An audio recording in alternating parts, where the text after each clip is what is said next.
con la idea de proyectar.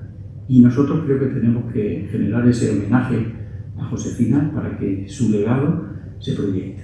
Es el legado del grandísimo Miguel Hernández, pero ella jugó ese papel. Y gracias, Rosario, porque desde el primer minuto que la llamé, dijo sí, buscamos la fecha y efectivamente aquí está nuestra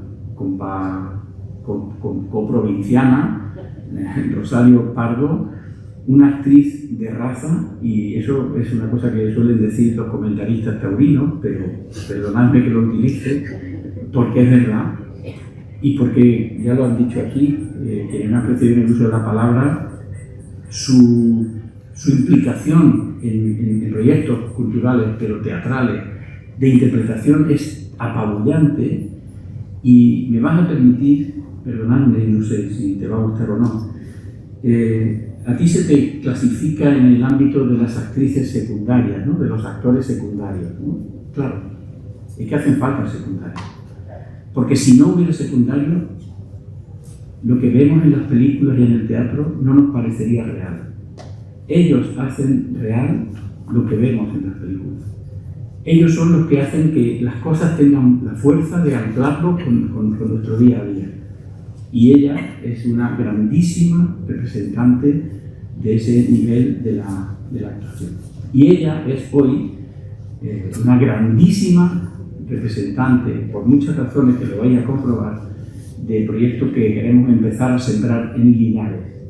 Es las mujeres andaluzas de Jaén a la sombra de Josefina Manresa, a la sombra del naranjo de Josefina. Hablando de Miguel, mujeres a la sombra de Josefina. Y ese proyecto es maravilloso. Así es que estamos encantados. Yo creo que todas las personas que formamos parte de las instituciones a las que representamos estamos encantados de poder lanzar hoy este proyecto, que tendrá más recorrido, que ya se encarga Fanny de que tenga más recorrido, y nosotros encantados, pero efectivamente hoy es Rosario y Fanny que va a hacer la presentación y que luego van a hacer su diálogo, quienes van a deleitarnos con este proyecto.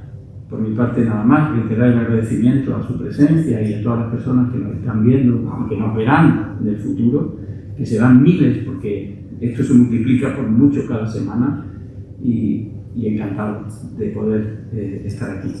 Muchas gracias y adelante.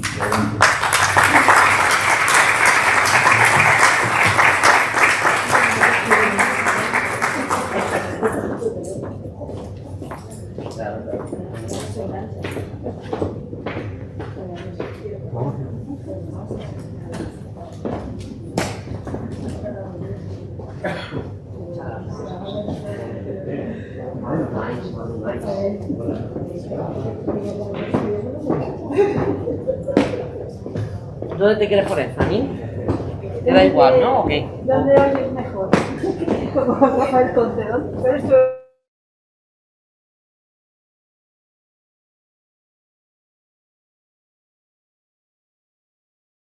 Sí, bueno, yo soy alérgica.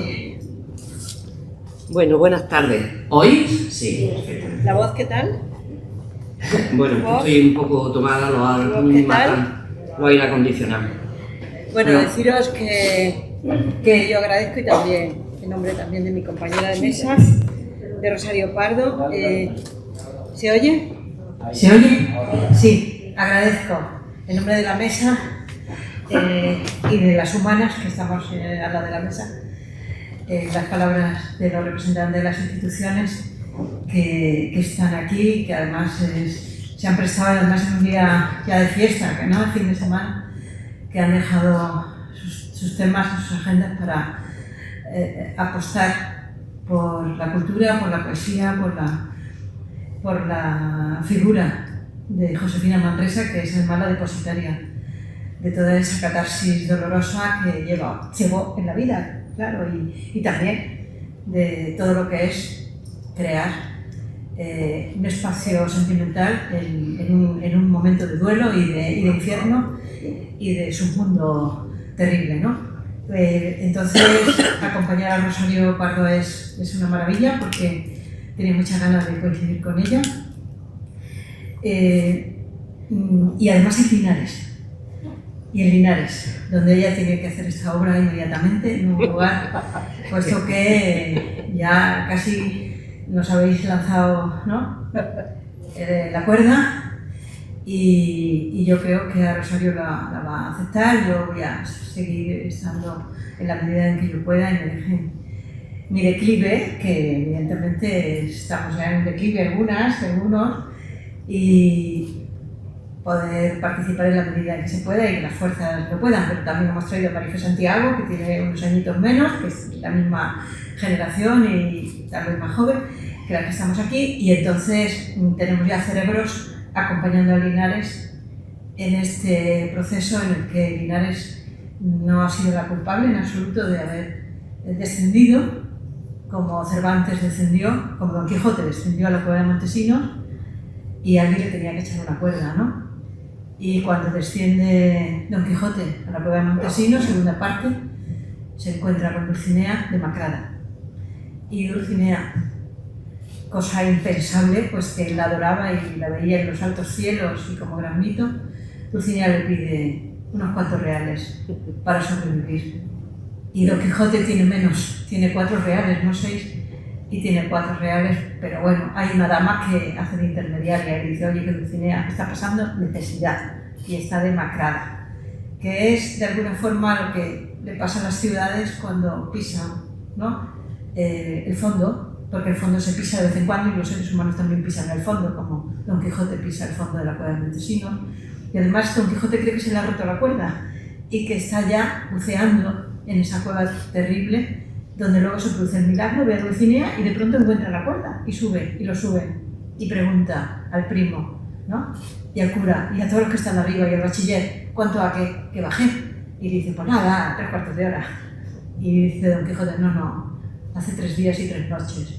En el fondo lo que está diciéndonos Don Quijote, como Cervantes, que después de 3 días de duelo se resurge, se resucita. Está entrando en el mito de la resurrección, que son después de 3 días y 3 noches, es decir, que aquí nos metemos ya en todo esto. Entonces, justamente, Josefina también toca fondo, Miguel Hernández también toca fondo, Linares ha tocado fondo, nosotros los linareses también hemos tocado fondo, es decir, que estamos en las condiciones ideales para el resurgimiento, para coger la cuerda y de decir cuánto va, qué pasó, y te dicen nada, un ratito, y decimos, no, ha sido 3 días y 3 noches. Y estar con Rosario, con la Fundación Legado Miguel Hernández, Josefina Manresa, San Marcelino, querido Rafael, el Ayuntamiento de Linares y la UNED, María Luisa, y los amigos y las amigas, los compañeros de colegio, los compañeros de festivales, los amigos y amigas de todos los tiempos y de los lectores de Linares que están deseando escuchar a Rosario, pues yo creo que vamos a unir otra vez calidad, pulso, resistencia, trabajo y ritmo y voz y expresión, que es lo que justamente Rosario domina a la perfección. Como habéis dicho, Rosario tiene un currículum inmenso. Cuando el currículum inmenso se llama trabajo, pulso, ritmo, calidad, ¿no? y melodía y voz, porque en la voz, como decía Zambrano, es donde aparece el humano, en la voz. Al escuchar la voz de Rosario, al escuchar la voz de las gentes del teatro y de los músicos, sabemos lo que hay detrás de esa voz, que hay muchas cosas. Rosario ha hecho algo que hemos hecho algunos también, como ella, que ha sido, ha saltado la frontera. Y saltar la frontera lo saben las amigas, lo saben Mercedes, lo saben Carnita, lo saben. Cuando se salta la frontera, Jaén lo tenemos muy difícil, porque por una parte está Sierra Morena, que es la frontera del norte con el sur, donde se han gestado todas las guerras, desde la de Fernando III el Santo y antes, las guerras púnicas, hasta Napoleón, ¿no? Bailén. Es decir, Europa se ha gestado en esa frontera que parece que es como si nada, que tú coges un tranvía, un tren, un coche, pero es Sierra Morena, nada menos que Sierra Morena. Y Rosario ha pasado a Sierra Morena, y entonces se ha jugado los cuartos al norte de Sierra Morena también. y también ha cruzado, estoy viendo Murcia, también la Sierra de Segura, también ha saltado esa frontera de la Sierra de Segura y ya ha llegado a Murcia. Y también, nada menos, que ha padecido y ha gozado la Universidad de Granada, porque de toda la vida Granada nos ha hecho a nosotros casi todo. En principio, cuando no había universidad, pues no nos hemos tenido que ir a estudiar a Granada. Es que no había otra solución. Pero Granada también se ha jugado Jaén, se la juega, como se la juega de vez en cuando Córdoba, como se la juega la frontera, se la juega. Y nosotros tenemos que responder a esa jugada con el arte, con la voz, con la palabra, con la expresión, con el escenario, con la compañía de comedias. Y una vez que ha saltado las fronteras, que Rosario ha saltado las fronteras, pues ha tenido muchos cursos de formación, se lo ha currado, ha hincado los codos.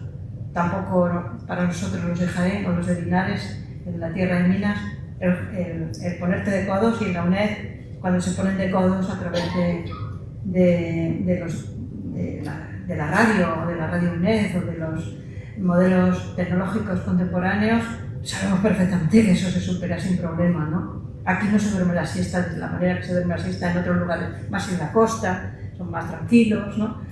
Y bueno, pues más, gozan más, tienen lo del mar, pero nosotros tenemos el fondo, tenemos los fondos, ¿no? Tenemos adelante con nosotros el infierno, el paraíso, pues todo, y la mina.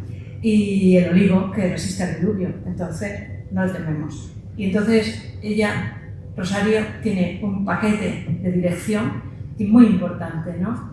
De dirección a Lorca, de dirección en distintos teatros, de dirección en AMACPE, de dirección en obras propias, obras de otro tipo de autores. Siempre la elección ha sido importante, sus compatibilidades, sus afinidades selectivas son impecables cuando ella ha dirigido, en cortometrajes, en cortos, en teatro. Su Lorca no falla nunca, aparece de pronto Su casa de Bernarda Alba, aparece Sin cuarta pared, de textos suyos, aparecen los mitos andaluces, el Mutamid, ¿no?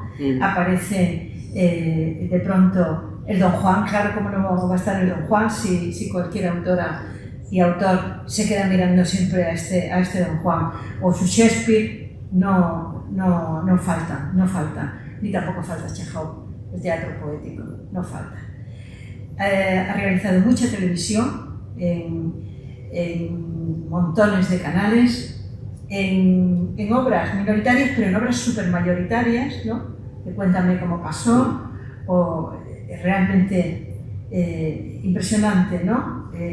Textos de Chicho Ibáñez Serrador, en obras de Globomedia, de Canal Sur, es decir, que es una traca como mujer directora, como mujer de textos, como mujer de interpretación, como mujer de expresión, es la traca.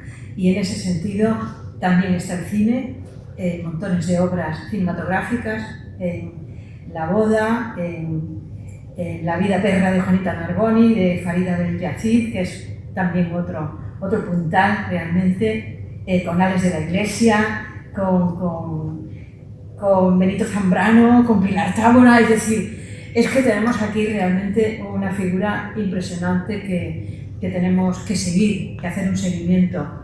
En cortometrajes también hay un montón, lo tenéis todo en la red, por suerte, de un montón de autores, y luego centenares de premios. Es decir, centenares de premios en Almería, en Jaén, en el premio Zabaleta. Bueno, eso lo iba a dejar para el final, pero me lo acabo de encontrar otra vez, que es lo que hoy lo vamos a ver detalladamente. He visto el premio Zabaleta y realmente es el papel de interpretación alucinante, el papel de Josefina Manresa, que es como la madre adoptiva de Marcelino, porque ya él vive para ella, y también su elección de sus programas también es el privilegio de ser la persona que decide en España y en el mundo por Josefina Manresa. Y entonces allí están Los días de la nieve, que es quizá ese momento excepcional de Rosario Pardo, por el que ha tenido también grandes distinciones y el favor también del público, con el premio a la mejor actriz, el premio a la mejor actriz, el premio a la mejor actriz, así 20, 30 veces. En cada hora, en cada zona, en cada río, en Bujaroz, en Argentina, en Plasencia, en Nájar, en Denia, en Villamayor, es decir, de manera puntos suspensivos en Tenerife y en un montón de ciudades.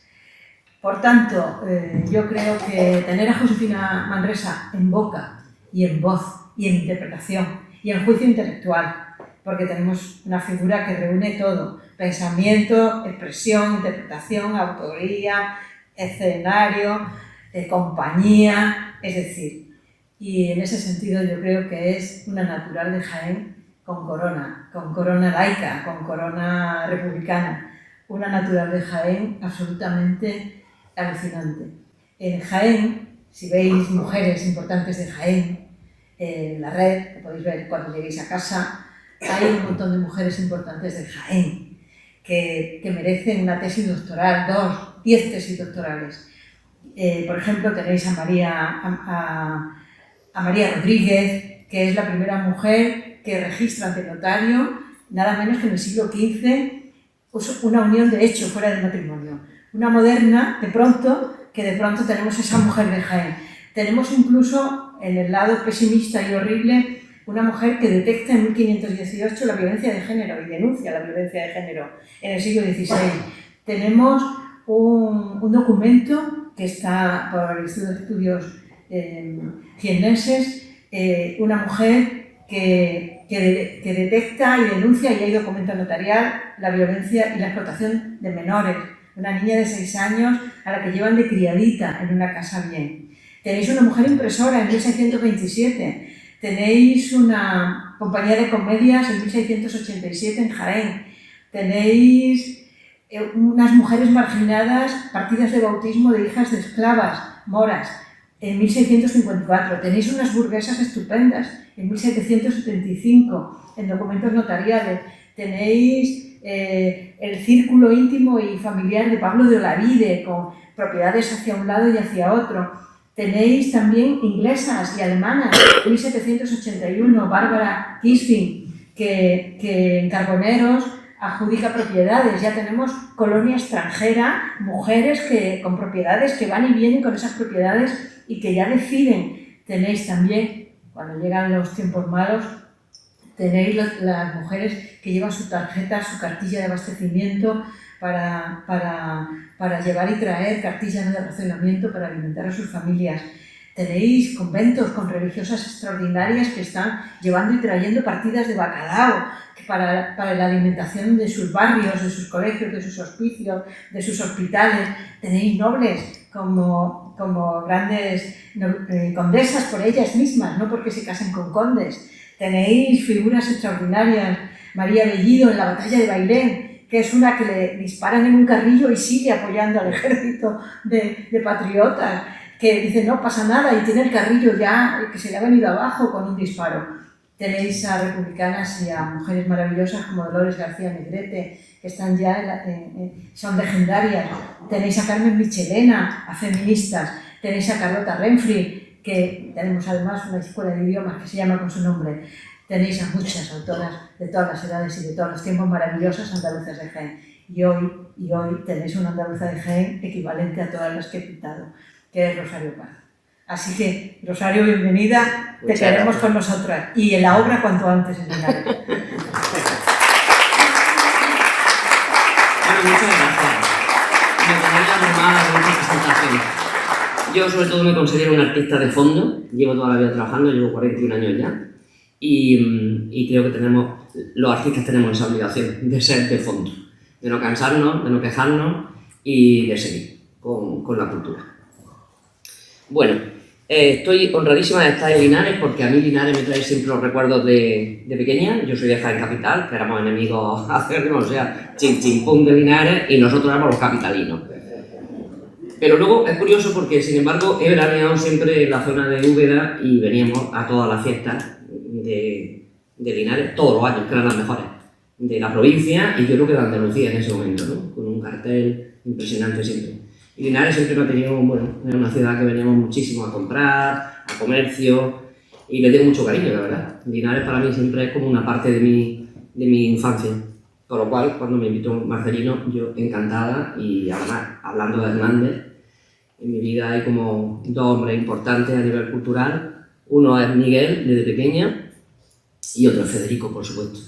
Muchas veces le digo, Federico, no te enfades, es que tengo que hablar de Miguel. Porque realmente yo empecé a conocer a Miguel a través de una cuñada alemana, curiosamente, que le encantaba sacar. Entonces esos veraneos tediosos a las 4 de la tarde era todo el día, me ponía los mismos discos de sacar. Y de pequeña te vas quedando un poco con las letras, ¿no? Esas letras maravillosas que tenía, que hizo un disco estupendo. La verdad es que ese disco fue formidable. No he traído ningún poema porque son todos tan conocidos, ¿no? Todos, Me lo estudié entre... Llegó contra herida, La nana de las cebollas, Para la libertad, El niño yuntero, La elegía. Entonces me parecía que esos poemas os los tenéis que saber de memoria igual que yo, con lo cual no vamos a hacer referencia a ellos. Y yo empecé con él porque este poema concretamente a mí me llamó muchísimo la atención. Yo era muy pequeña. Ausencia en todo veo, que también la conoceréis. Tus ojos la reflejan. Ausencia en todo escucho, tu voz a tiempo suena. Ausencia en todo aspiro, tu aliento huele a hierba. Ausencia en todo toco, tu cuerpo se despuebla. Ausencia en todo pruebo, tu boca me destierra. Ausencia en todo siento. Ausencia, ausencia, ausencia. Porque me pareció que tiene una sonoridad y tiene unas imágenes que de pronto yo me quedé con esa ausencia dentro del corazón. Y fue cuando empecé a meterle mano un poco a este poeta, ¿no? Para mí es el mejor, no porque esté aquí. Las imágenes que tiene él, la forma de evocar que tiene y la forma de escribir, la poesía es tremenda. Después una parte de Miguel que me interesó muchísimo, que por ejemplo Lorca no la tiene tanto, y a mí me encantaba porque es la naturaleza, cómo Miguel sentía la naturaleza. Cómo siente la naturaleza, cómo siente los pajarillos, cómo te describe los olores, eso que yo también soy un poco así como pajarillo, pues me llamó muchísimo la atención también de él. Lagarto, mosca, grillo. Lagarto, mosca, grillo, reptil, sapo, asquerosos seres, para mí, almas sois hermosos, porque Iris señala con su regio pincel vuestra sonora ala y vuestra agreste piel, porque por vuestra boca venenosa y satánica fluyen notas a vida en la siringa pánica, y todo porque es armonía y belleza en la naturaleza. Es una cosa tan simple y sin embargo es una cosa tan descriptiva de lo que puede ser la naturaleza llena de bichitos que nos parecen muchas veces asquerosos y sin embargo forman parte de esa especie de ideología sanfrancisquiana de que nosotros formamos parte de esa naturaleza. Con lo cual a mí este hombre me tocó mucho la atención, me tocó el alma desde el principio, me parecía una cosa tan, para mí tan novedosa, ¿no? Creo que Federico va por otro sitio, pero Miguel a mí me tocó mucho el alma en ese sentido, me parecía una cosa tan simple que es mentira, porque cuando las cosas parecen muy simples, en realidad son muy complejas y son muy depuradas, ¿no?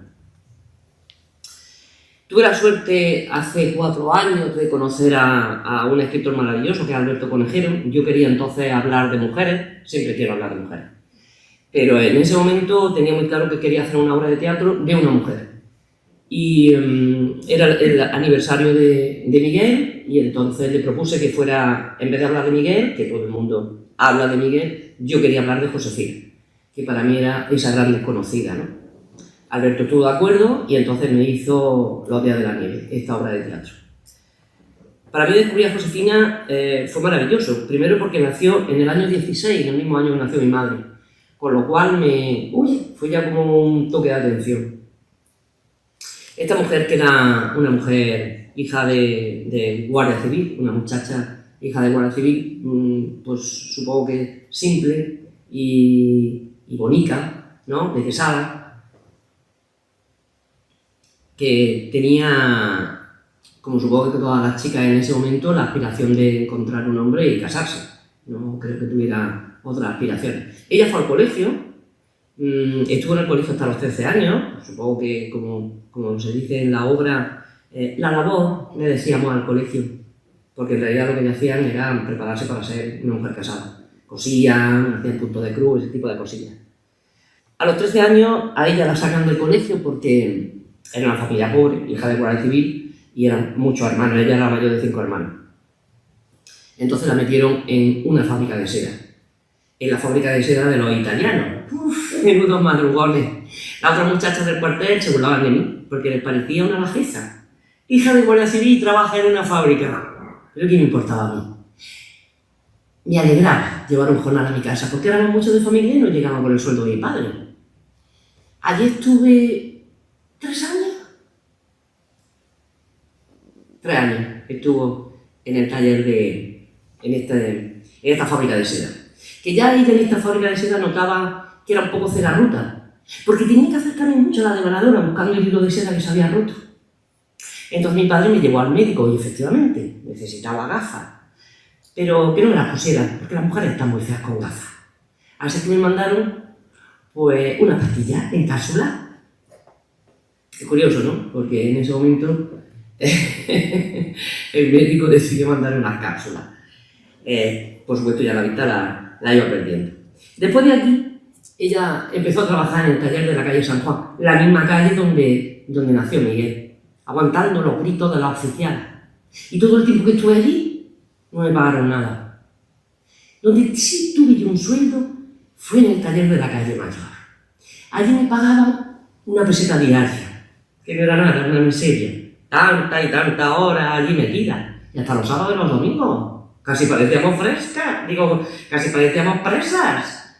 Y para no dormirnos, cantábamos la canción aquella que decía: pobrecita modistilla, que apuraditas se ven, trabajando noche y día, pobrecitas pa' comer, ay pobrecitas pa' comer. Pues allí estuve trabajando hasta los 17 años. Pasó a un taller de más categoría, que era el taller de la calle Mayor, que ahí fue también donde conocí a Miguel. Yo ya había oído hablar de él, claro, vivíamos en un pueblo. Decían de él que era un muchacho muy poético, y a mí aquello me sonaba casi a diabólico.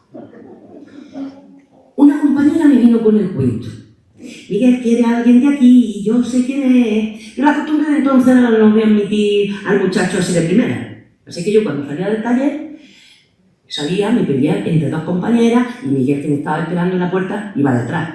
Morena, ¿cómo te llamas? Y yo, Ángel del cielo, ¿cómo se llama usted? Y yo, hasta que un día había llovido y había charcos por todos sitios. Y entonces me dijo: Morena, ¿quieres una barca para pasar? Solo te pido que me digas tu nombre. Y yo me inventé uno. Rosa, me llamo Rosa, ¿eso es lo que querías saber? Hasta que un día se acerca y me da un papel, pero pone aquí. Y yo noto el papel, y también su mano. Y cierro la mía, pero con el papel dentro. Y no lo suelto mientras corro bajo la lluvia como una prófuga de ese primer encuentro. Y llego al cuartel. Eso sí se lo había dicho, ¿no? Que mi padre y mi abuela vivíamos en un cuartel. Bueno, pues llego al cuartel, sin saludar a nadie. Me voy a mi cuarto, me siento en la cama. Y de pronto noto un temblor que me llega de la mano a todo el cuerpo. Abro la mano, toda coloradota, de apretar el papel, lo desdoblo y estaba todo escrito a máquina. Seronda, oficio, niña es de tu pelo. La poesía que empezaba así, toda escrita a máquina. Nacida ya para el madero oficio, ser graciosa y morena tu ejercicio y tu virtud más ejemplar, ser fiero. Niña, cuando tu pelo va de vuelo, dando del viento claro un negro indicio, enmienda de marfil y de artificio, ser de tu capilar borrasca negro. No tienes más que hacer que ser hermosa, ni tengo más festejo que mirarte, alrededor girando de tu esfera. Satélite de ti no hago otra cosa, sino es una labor de recordarte. Así terminaba la poesía, toda escrita a máquina. Menos su nombre, que lo había puesto con su propia letra, y un para ti. Puede imaginarse, para ti. satélite de ti, no hago otra cosa sino una labor de recordarte. Date presa de amor, mi carcelero. Luego, tiempo después, supe que todo este montón de frases juntas formaban un soneto. Pues así empezó a ir de Miguel, con un soneto. Pues así fue como se conocieron. Miguel se enamoró de ella. Era una muchacha muy bonita, de verdad. Tenía un pelo muy largo hasta la cintura, ondulado, negro, con ojos negros y muy blanquita de piel, muy menudilla. Miguel se enamoró de ella. Y ella, pues, aunque le daba miedo, porque le daban miedo los poetas, para mí entonces una poesía era prácticamente un conjuro. Pues se enamoró también. Con esos ojos verdes, y luego era un hombre muy simpático. Miguel tenía una sonrisa absolutamente cautivadora. Pero aquí empezaron los problemillas, porque Josefina era una mujer muy católica, hecha la antigua, con pensamientos muy concretos sobre el matrimonio y sobre las relaciones. Y Miguel, pues era un hombre, era un joven mucho más de sangre caliente y quería tener otro tipo de relaciones. Pero ella no se lo permitió. No creo que no pasaron ni de la mano, ¿vale? Una cosa así como muy alucinante. Su relación la formalizan, realmente al principio no se atrevían, estuvieron mucho tiempo viéndose sin decírselo a nadie, ni siquiera a los amigos de Miguel, pero en el 34 sí formalizan el hecho de ser novios y empiezan a salir. Tenemos un epistolario de cartas maravillosas, sobre todo de Miguel hacia Josefina, porque al contrario no existe ninguna, no queda ninguna carta de Josefina a él, que también le escribió mucho, tanto fuera de la cárcel y cuando estuvo en Madrid. Esta forma de ser la comentamos porque va a marcar también mucho sus relaciones posteriores, ¿no? Y va a hacer también que Miguel, cuando se vaya a Madrid, tenga una serie de intereses en otras mujeres porque no ha conseguido con Josefina tener una relación realmente plena. A ellos les encantaba pasear. Yo conozco Orihuela, que también estaba allí haciendo la obra, me lo paseé y me pasé Orihuela con ella. Es un pueblo con muchísimas iglesias.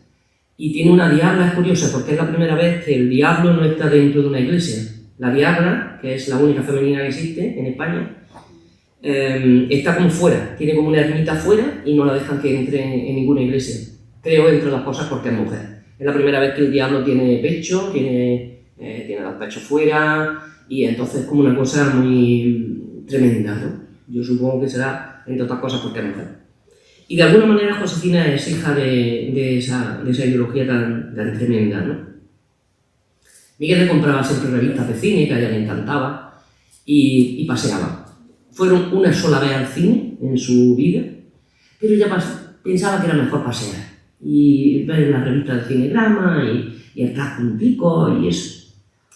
Miguel marcha a Madrid, tiene varios viajes, empieza a trabajar en las misiones pedagógicas y en Miguel hay un cambio abismal porque de pronto descubre que de esa Orihuela que salen a un Madrid en ese momento, que yo hubiera dado mi vida por vivir en esa época en Madrid, en esa ebullición de gente, de poetas, de artistas que venían de todos sitios, de todas partes, y ahí tuve que haber un ambientazo en Madrid tremendo.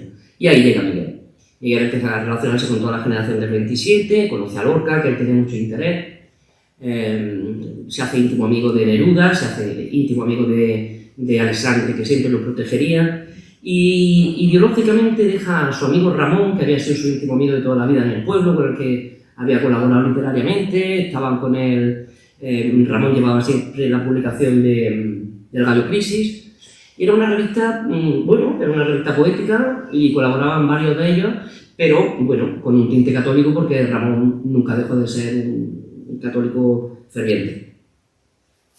Cuando Miguel llega a Madrid, descubre de pronto un mundo absolutamente alucinante que no conocía y empieza a colaborar con gente muy variopinta, entre otras cosas con la Escuela de Vallecas, que a él fue muy importante para él, porque fue lo que yo creo que le influyó más a la hora de que su mente, a nivel de poesía, cambiara.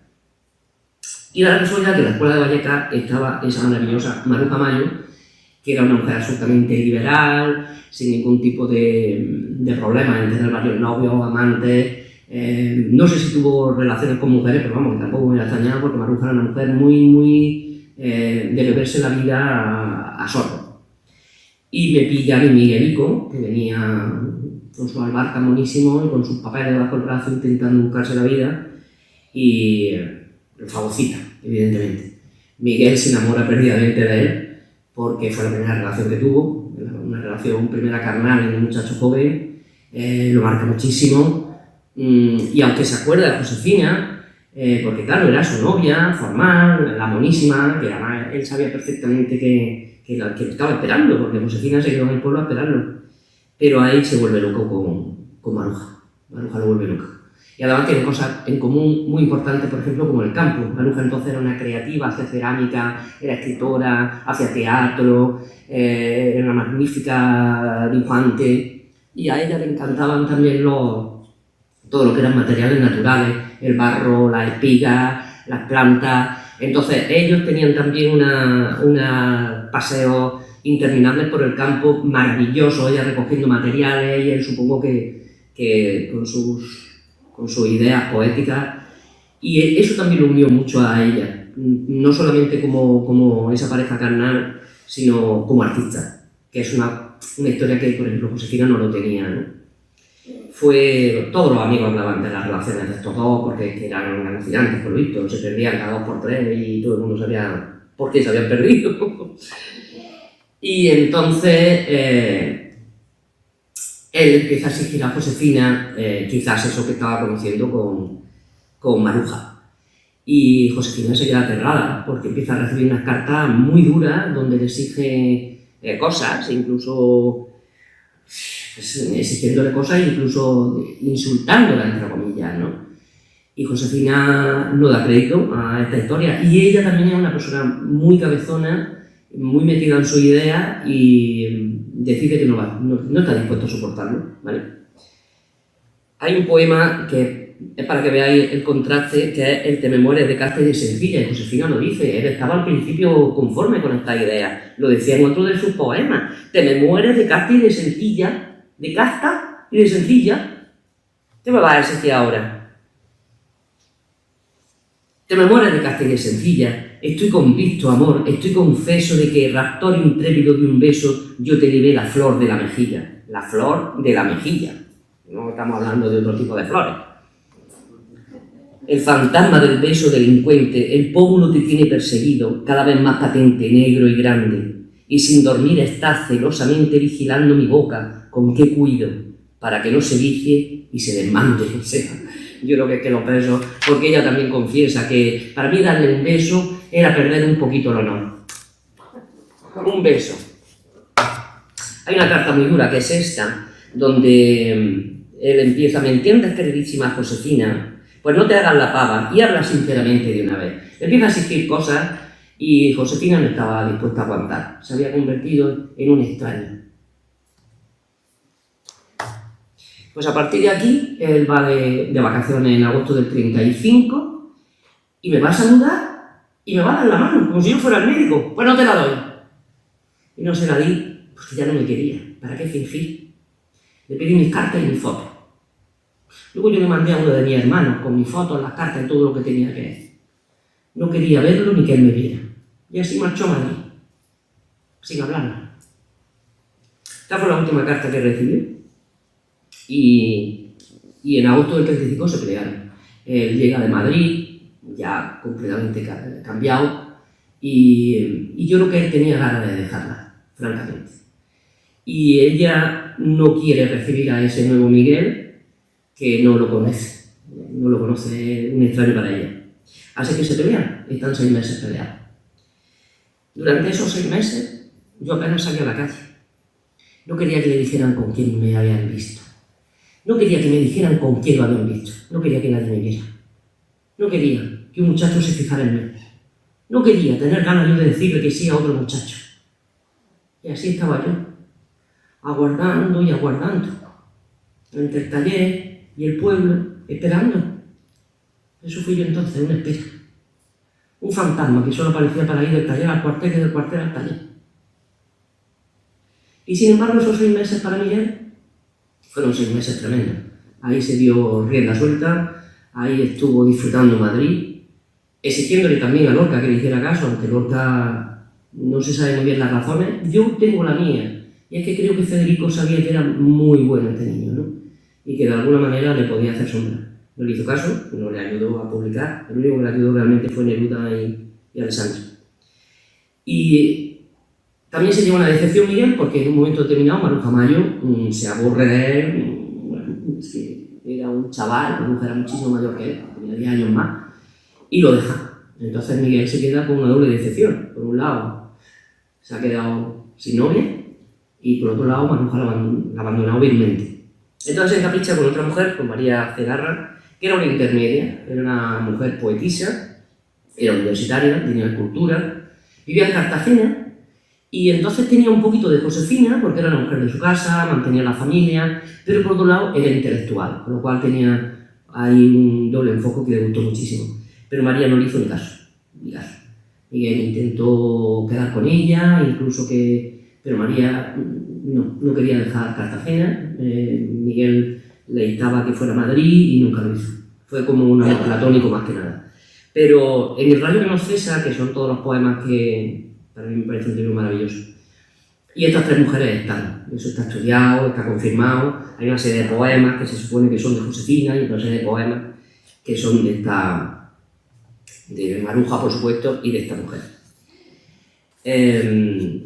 Os he leído antes el otro poema porque quería que contrastarais, por ejemplo, con este otro, la diferencia, por ejemplo, de vocabulario que utiliza y adjetivos, son adjetivos mucho más intensos. Está el huracán, está la lava, está el rayo, está el carnívoro cuchivo, aparecen los toros. O sea, Miguel ya tiene otra forma de escribir que no es la pastoril sencilla que utilizaba al principio. Silencio de metal triste y sonoro, espadas congregando con amores, en el final de huesos destructores de la región volcánica del Toro. Una humedad de femenino oro que olió, puso en su sangre resplandores y refugió un bramido entre las flores como un huracanado y vasto lloro. De amorosas y cálidas cornadas, cubriendo están los trebolares tiernos con el dolor de 1000 enamorados. Bajo su piel la furia refugiada, con el nacimiento de sus cuernos, pensamientos de muerte edificados. Es una poesía mucho más carnal, es muchísimo más moderna que las anteriores.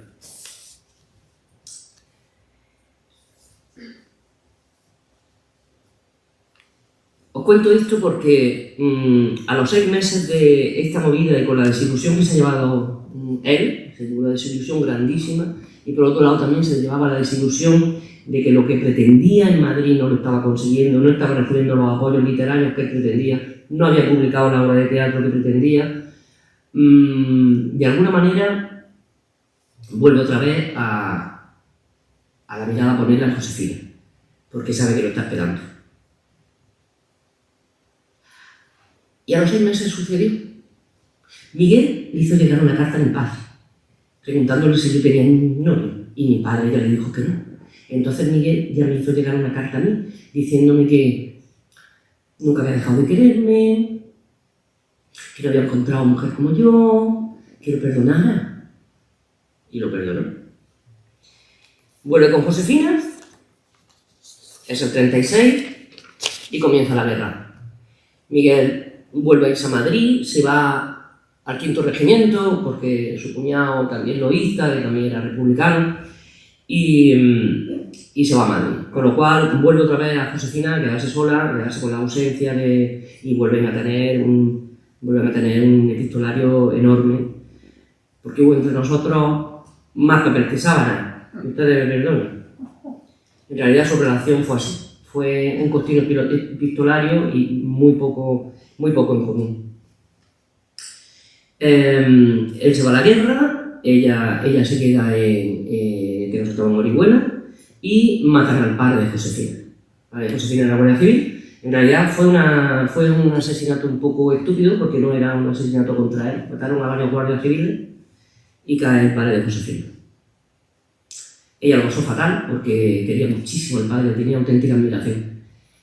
Y se queda, es la primera vez que se queda huérfana. Después de asesinar a los milicianos fueron a nuestra casa y nos robaron. Le destrozaron su ropa, la guerrera, la capa, esas girones.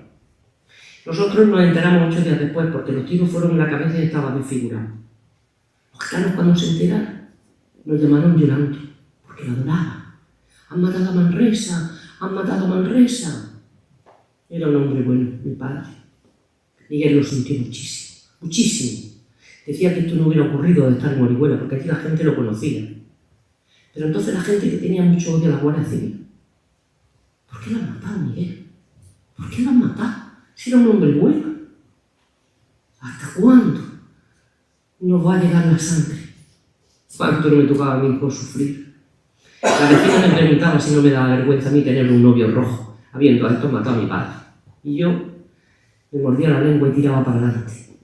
Bastante tenía yo con toda mi tristeza. Esto fue lo que le pasó a ella en esa guerra que ella hubiera preferido no pasar porque lo pasó muy mal. Lo pasó también muy mal con la muerte de Ramón. También con la separación que hubo entre Ramón y Miguel, porque ellos dos eran como dos hermanos y ella lo sintió así. Sentí yo mucho la separación que hubo entre Ramón y Miguel. Ramón era muy católico, Miguel también al principio, luego lo contrario. Una pena, dos hermanos, porque eso es lo que eran, como dos hermanos. Ay, qué cosas tiene la muerte, ¿eh? Qué cosas. Qué de perdones, deja sin hacerse. Aquí Josefina empieza a madurar, evidentemente, y deciden casarse, porque, bueno, Miguel pretendía que se fueran a Madrid, ella no se podía ir a Madrid sin casarse, obviamente, y deciden casarse. Y nos casamos no precisamente en una iglesia. Miguel no estaba muy conforme, pero claro, él pensaba que si la guerra se me iba por delante, no me quedara yo más desamparada. Así es que él siempre me decía, tú te casas por la iglesia y yo por detrás de la iglesia. Y al final por la guerra nos tuvimos que casar por lo civil y no precisamente en una iglesia. Pues iba vestido de uniforme del 5º Regimiento, de verde oscuro, y yo, pues yo de luto riguroso, como pensaba. Pues al día siguiente ya estábamos en Jaén. A mí me mandaron al altavoz del Frente Sur y qué contenta iba yo de regresar a mi tierra. Porque yo soy de Jaén, aunque no tenga acento. Me parece que los que no tenemos acento somos menos andaluces. Lo destinaron al altavoz del Frente Sur. Así que se vinieron a Jaén, recién casados, y estuvieron viviendo en la calle Llana. Y un mes para nosotros, que todo había sido, que habíamos tenido más papeles que sábanas, y usted me va a perdonar. Un mes en Jaén, entre los olivos y la alberca, y la máquina de escribir, donde nos juntábamos a escribir y a reírnos. ¡Ay! ¡Qué regalo para nosotros! ¡Que tanta ausencia soportamos! Un día viene y me dice, mira, tonta mía, morena, guapa, fea, hija, mira lo que le he escrito a tus paisanos. Mira eso de andaluces de Jaén, aceituneros, altivos. Que ahí comprendí yo lo que estaba sucediendo, lo que se estaba peleando en la guerra. Y ya mi corazón se puso del lado que debía. Que Miguel luego me dijo en una carta, no te vayas a hacer demasiado revolucionaria. Yo tuve que tacharlo por miedo. Vivieron una auténtica aventura, un mes juntos, recién casados, en aquella casa escribiendo poemas. Fue realmente un regalo. Pero recibo una carta de que mi madre se ha puesto enferma y ha de regresar. ¿Por qué duraban tan poco nuestras alegrías? Mi madre murió. Y eso es una cosa tan grande que no hay una palabra donde quepa tanta pena. No se pueden juntar un montón de palabras para poder expresarlo. No lo concibe el pensamiento. Pero esas cosas suceden. Y a mí me sucedió. El primer hijo que tienen era un niño muy bonito. Tenía los ojos de la misma forma que el padre. Pero el padre verde y el niño negro. Pero la forma era la misma. Unas pestañas muy largas y muy espesas. Y la forma de ser, creo yo que también era como la de Miguel. Miguel no lo vio nacer. Estaba lejos. Estaba en Teruel cuando la toma de la capital. Y yo llevaba mucho tiempo sin recibir noticias, ni una carta. Y yo le decía al niño que estaba por nacer, si tu padre ha muerto, no nazca. Si tu padre ha muerto, no nazca. Luego lloraba por decirle esas cosas a mi hijo, que estaba el pobre todavía en mi barriga, sin saber nada del mundo. Y di a luz. Es bonito eso, ¿verdad? Da a luz. Poner a alguien en la luz. Yo que me paso aquí muchas horas sola y pienso mucho en las palabras. Es como si las cosieras y descosieras. Cuando Miguel regresó, cogió al niño en brazos y se lo tuvimos que quitar porque temblaba de la emoción. Luego ya en la cama le conté yo cómo había sido el parto. Le escribió muchas cosas a este primer hijo. Este hijo se murió muy joven, se murió con 10 meses, estaba enfermo, estaba raquítico. Lo pasaron muy mal en la guerra, tanto Miguel como Josefina en el pueblo.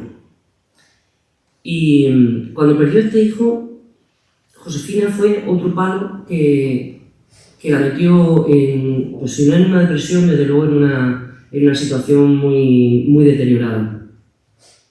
Ella estaba ilusionadísima con este hijo y él también, la verdad.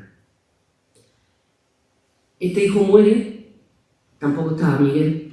Él siempre ha tenido pena de eso, de no haber estado ni en el nacimiento ni en la muerte de su primer hijo. Le escribió muchos poemas a Manolillo, bueno, a Manuel Ramón.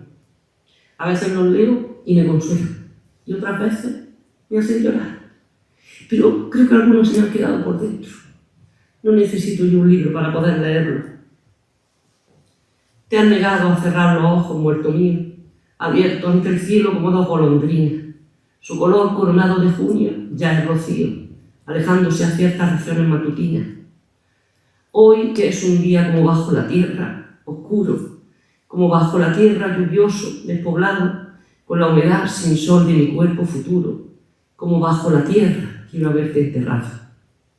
Desde que tú eres muerto no alientan las mañanas, al fuego arrebatada de tus ojos solares, precipitado octubre contra nuestras ventanas, diste paso al otoño y anocheció los mares.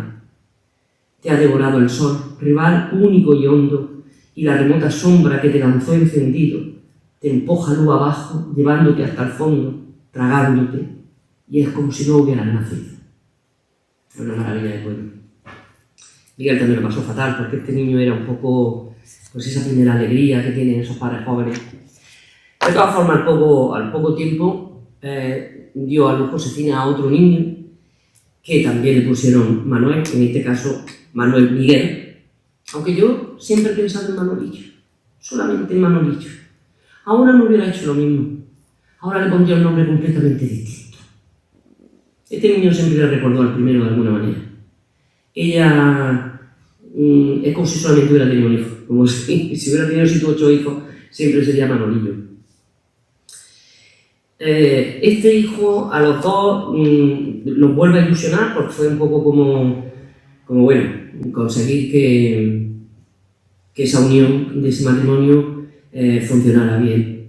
Sin embargo, Josefina seguía estando sola con el niño mientras que Miguel estaba como loco de un sitio para otro. Estuvo mucho tiempo en Madrid. Él se tomó la guerra en serio en el sentido de que él estuvo en trincheras. Él se dedicó a hacer trincheras para los guerrilleros, aparte de leerles y enseñarlos a escribir y a leer. Y quizás por eso viene, ya conocéis la famosa anécdota de la pelea que hubo con Alberti y con la mujer, que para mí, vamos, es una maravilla esa mujer, porque Teresa León fue la que se llevó todo el Prado a Francia, pudo salvarlo y con una rigurosidad, y para mí fue una mujer tremenda. Pero sí es verdad que Miguel, cuando bajaba de esa trinchera de estar con el pico y la pala y se encontraba ese pedazo de palacio en el barrio de Salamanca de Madrid, con todos ellos disfrazados, leyendo poemas o escribiendo, era un contraste que a él le chocó mucho.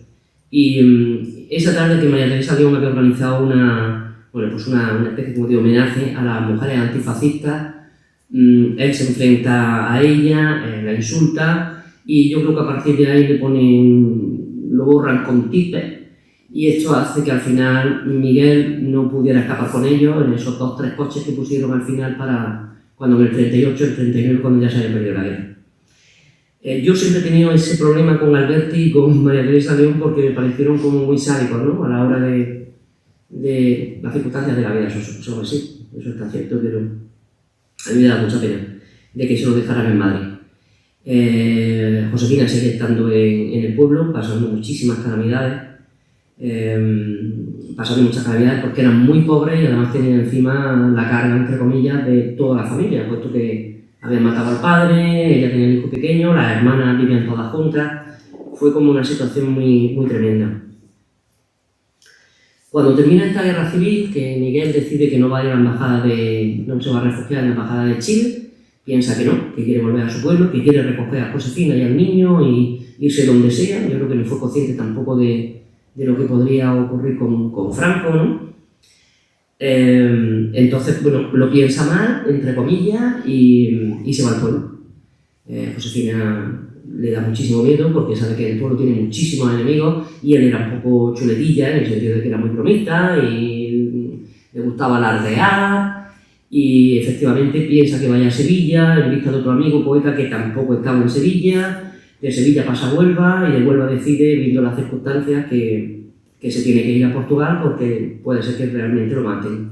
Y en la frontera de Portugal lo detienen porque llevaba un traje que llevaba nuevo, que quería venderlo, y el famoso reloj de oro que le regaló Alexandre para su boda.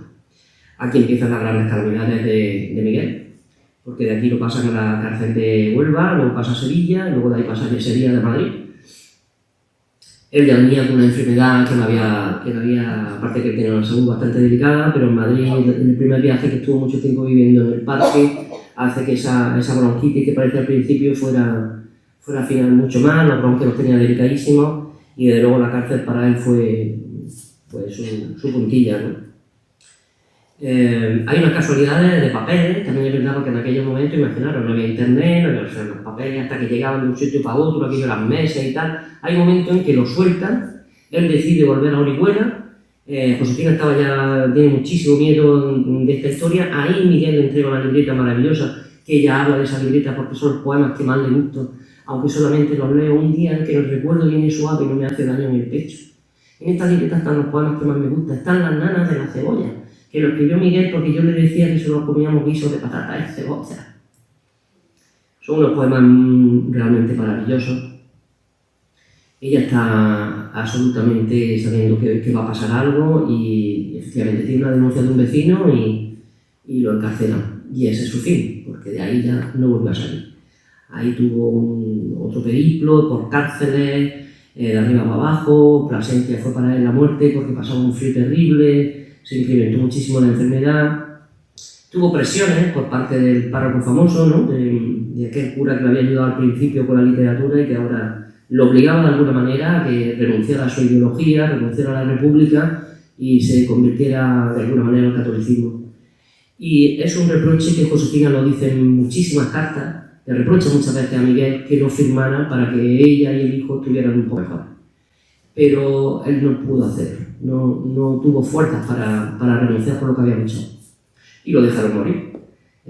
Había un traslado que se tenía que hacer hacia Valencia, que posiblemente lo hubieran salvado, pero le ponen la excusa de que la familia tiene que pagar la ambulancia, la familia no tenía ni un duro, con lo cual al final, bueno, vuelven en unas condiciones precarias, que yo cada vez que lo leo, supongo que vosotros también lo habréis leído, es realmente tremendo, cómo lo deja morir ahí.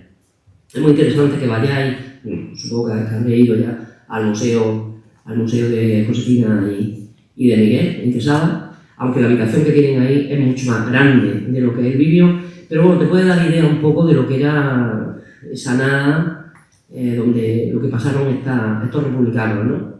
Y lo que pasaron después, porque claro, estuvieron represaliados mucho tiempo, ella estuvo represaliada mucho tiempo, no la ayudaron para nada, no tenía derecho a pagar, se tuvieron que casar en artículos mortis en la cárcel ya a punto de morirse Miguel, porque Franco no reconocía el casorio por lo civil, con lo cual se tuvieron que casar, que eso fue un dolor para Miguel, porque al final tuvo que ceder, y no tuvo derecho a paga, evidentemente, y ella siguió trabajando toda su vida, a pesar del glaucoma, que en realidad lo que tenía era glaucoma, como mi madre, curiosamente, y tuvo que seguir trabajando para poder sacar al niño adelante, ¿no?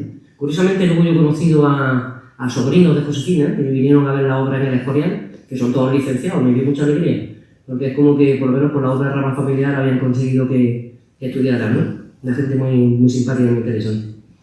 Y Josefina se queda viuda con todo su dolor, con todo su corazón, tiene que seguir trabajando hasta que poco a poco va consiguiendo organizar la publicación de la obra, siempre con Alessandra detrás para asesorarla. Y ella se queja mucho de que le robaron fotos, de que prestó muchas cosas que no le volvieron a devolver, que Rayo que no cesa se publicó, por ejemplo, en Losada, en Argentina, además con un prólogo de Alberti, sin su permiso, muchas publicaciones que ella no había corregido. Ella se queja mucho de eso, pero realmente el legado de Miguel lo tenemos a través de Josefina. Si no hubiera sido por Josefina, no cambiamos ni la mitad de lo que tenemos, y prácticamente está todo, se han perdido cosas, pero hay muchísimo. Ella lo guardaba entre las telas, en los balcones, o lo tenía que enterrar en el jardín, a casa de su tía, que tenía un altillo arriba, y lo metieron allí. Y Alessandra fue el que la convenció de que a lo mejor algunas cosas ella no entendía, pero que su marido era muy importante y lo iba a ser en un futuro. Entonces ella poco a poco fue publicando cosas. Bueno, gracias a ella conocemos a ese Miguel que conocemos, ¿no? Afortunadamente. A ella luego le pidieron, porque se habían dicho muchas cosas, y a ella le daba rabia, porque ella era una tía muy orgullosa, la verdad, Josefina era una mujer muy orgullosa. Y le daba rabia que se hablaran cosas sin su permiso y cosas que a lo mejor eran mentiras. Y entonces escribió sus memorias, que se publicó a través de la Diputación de Jaén. Es una obra preciosa. Si no la habéis leído, leedla, que es donde Conejero se basa para hacer esta obra de teatro. Es una obra maravillosa, que cuenta muchísimas anécdotas a ella, hay muchos recuerdos, y hay una colección de fotos muy bonitas también.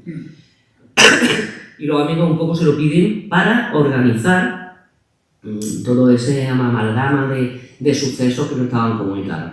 Lo que sí es verdad, y a mí sí me ha hecho muchas gracias, es que ella jamás habla de otras mujeres, nunca. Ni menciona a Maruja Mayo, por supuesto sabía que existía, y tampoco se acuerda de María, ni importa nada. Ella habla del amor que tuvo con Miguel, de su matrimonio y de esos años compartidos, y por supuesto de los hijos que tuvo con él.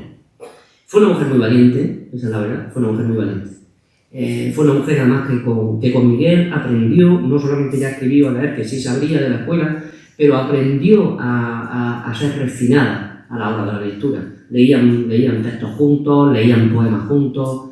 Yo le tengo mucho cariño a Josefina, porque pienso que es una mujer que salida de una nada a nada, llegó a tener una cabeza que a mí me sorprendía, ¿no? Parecía una mujer muy inteligente, muy inteligente.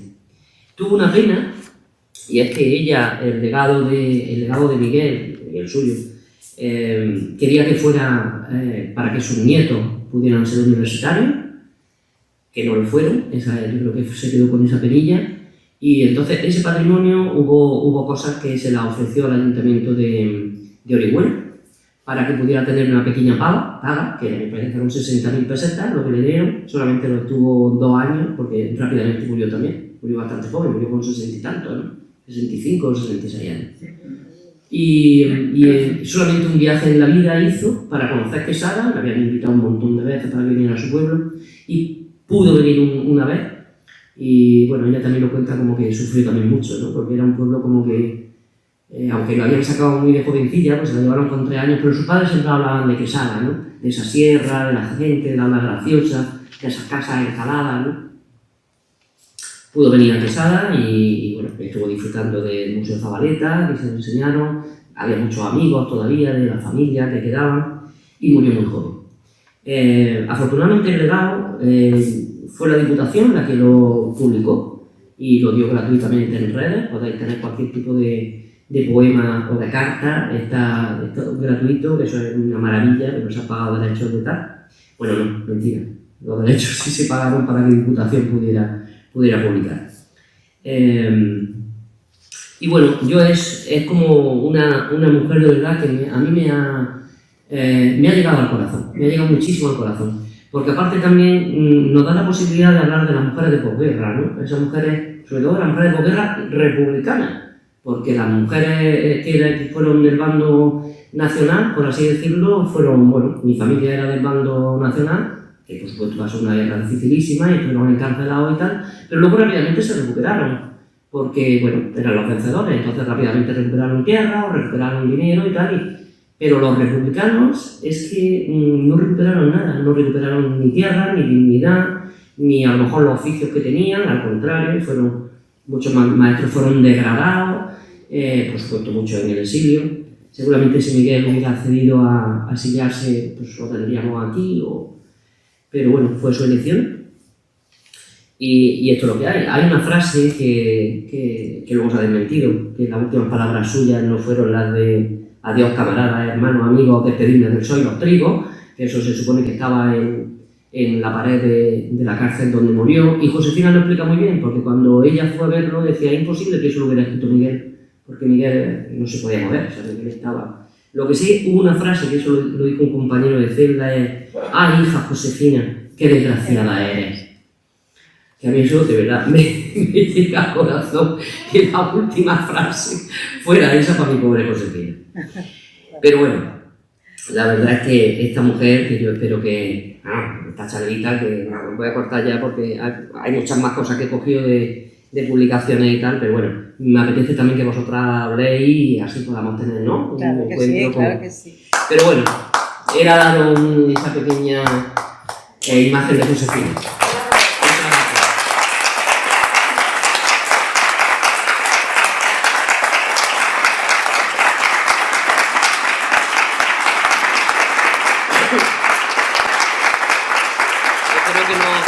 Haya sido aburrida y que muchas gracias. Nos has llevado de una forma de un lado del escenario a otro lado del escenario, con lo cual no la podíamos interrumpir, porque primero era la interpretación, y luego era la explicación, y luego era el guión, y realmente es que no podíamos interrumpirte porque estábamos encantados. ¡Ay, qué bien! Estábamos encantados, Rosario, y ha entrado en los días de la nieve. Y ha entrado en el momento más difícil de la vida de Miguel Hernández y de la vida de Josefina, y has expresado un punto de vista.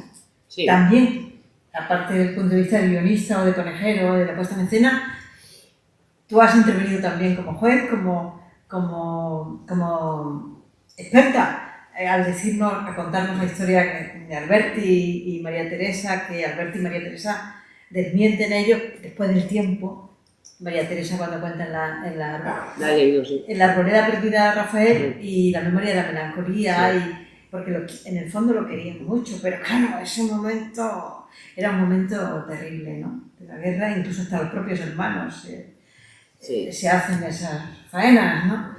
Y entonces, sí, María Teresa lo cuenta en la memoria de la melancolía, que cuando está viendo Juana de Arco, la película de Juana de Arco Dreyer, y casi salen los dos llorando porque ven la cabeza de Juana de Arco como la cabeza de Miguel Hernández. Sí. Esa cabeza, esos ojos profundos y grandes, fijos ante el terror, el final, ¿no? Pero es verdad que también has expresado el punto de vista y realmente es muy interesante, porque es el punto de vista de Josefina.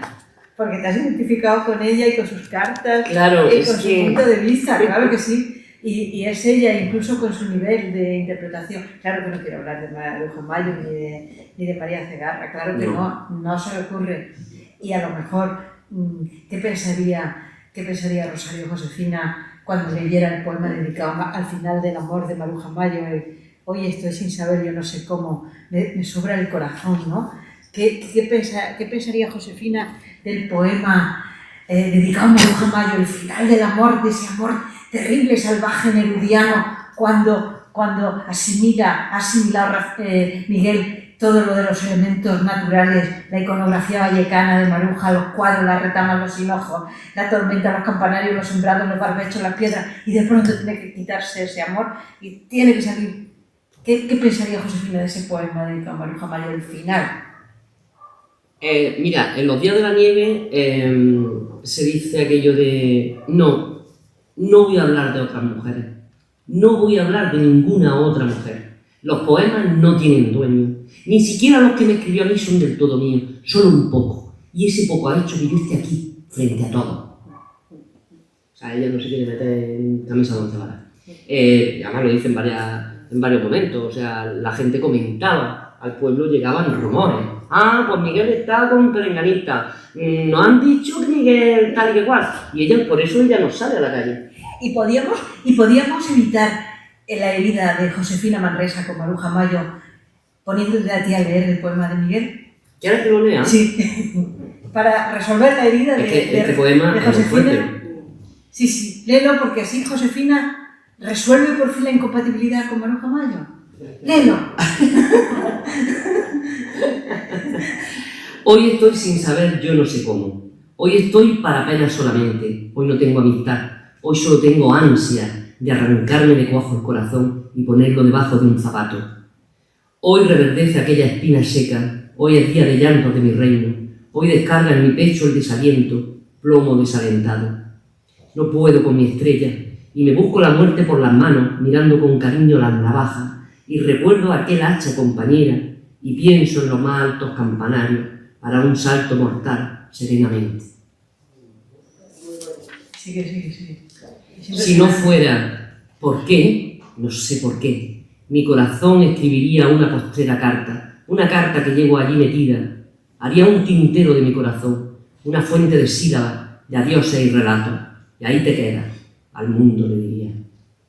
Yo nací en mala luna, tengo la pena de una sola pena, que vale más que toda la alegría.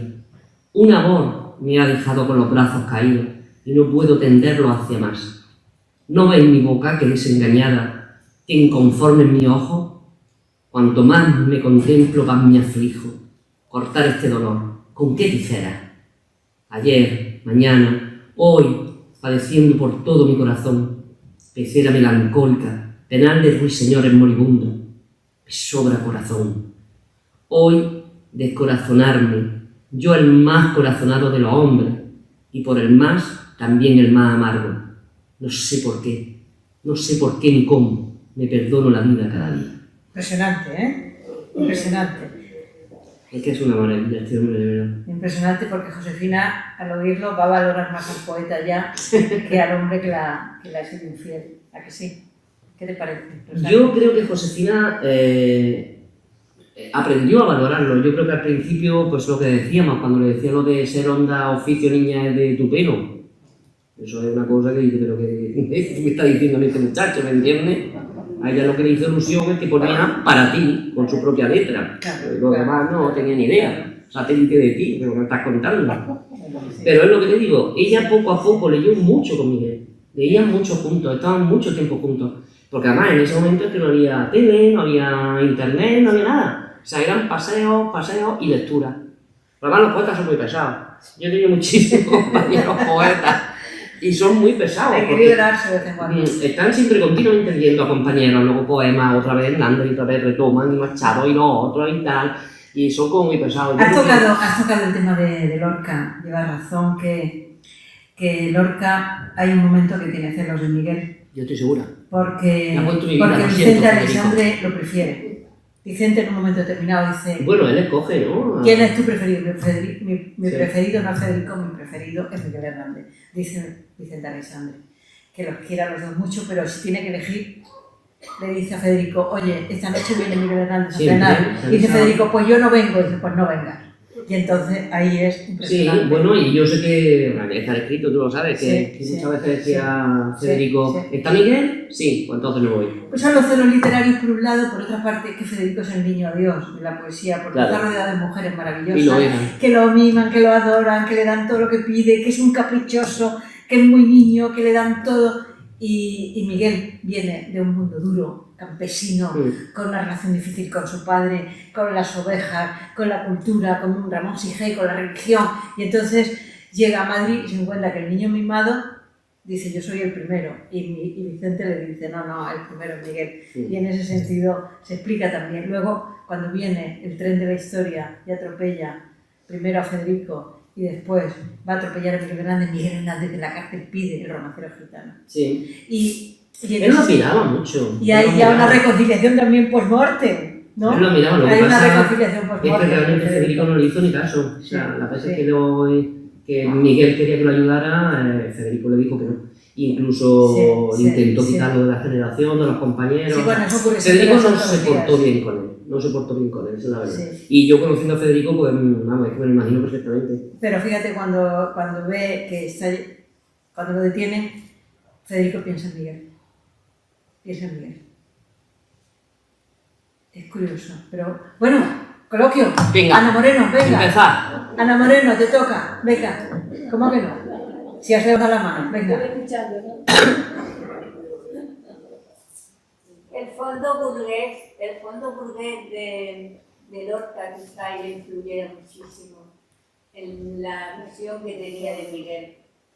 Él no podía soportar que un campesino, un pueblerino, se pusiera a su nivel, que él era un intelectual, un señorito. No creo, Mari Carmen. Sí, o sea, tiene razón en parte. hay un momento, eso es, pero Tiene hay un razón en momento parte. que Por sí, ejemplo, cuando pero él Miguel- se desclasa con la barraca, con las Sí, no, visiones pero pedagógicas. Lorca siempre Pero ha claro, sido tiene, burgués. es el mimado, es el Sí, mimado. lo que pasa es que es lo que dice Fanny, que cuando Miguel llega, Lorca ya estaba triunfando en Madrid. Ya había publicado, Es que hay una diferencia ya de había edad. hecho Hay una obras de diferencia de teatro, edad, había claro. incluso estrenado en Barcelona, había trabajado con Sirgu, o sea que ya Federico ya estaba considerado. Y Miguel tenía un carácter, por lo que cuentan, que era muy apabullante. Miguel era una persona muy apabullante y es verdad que era una persona luego muy cariñoso, porque Neruda, por ejemplo, lo adoraba.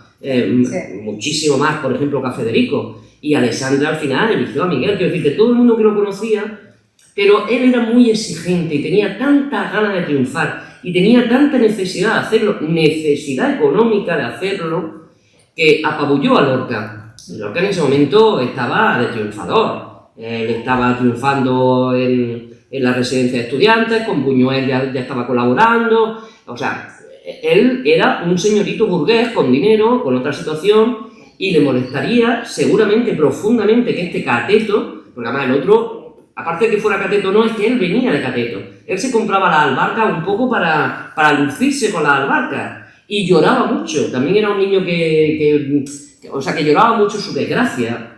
Y yo creo que eso a Federico no le gustaba. A Federico era de otra manera. Era mucho más lo que te estaba hablando. Era un burgués con dinero de otro tipo de relaciones.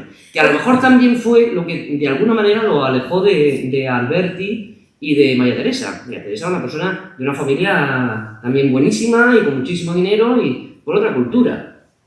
Y que este niño, en un momento determinado, le insultara como se le insultó, porque la frase fue muy fuerte, ¿no? Aquí hay mucho hijo de puta y mucha madre de hijo de puta.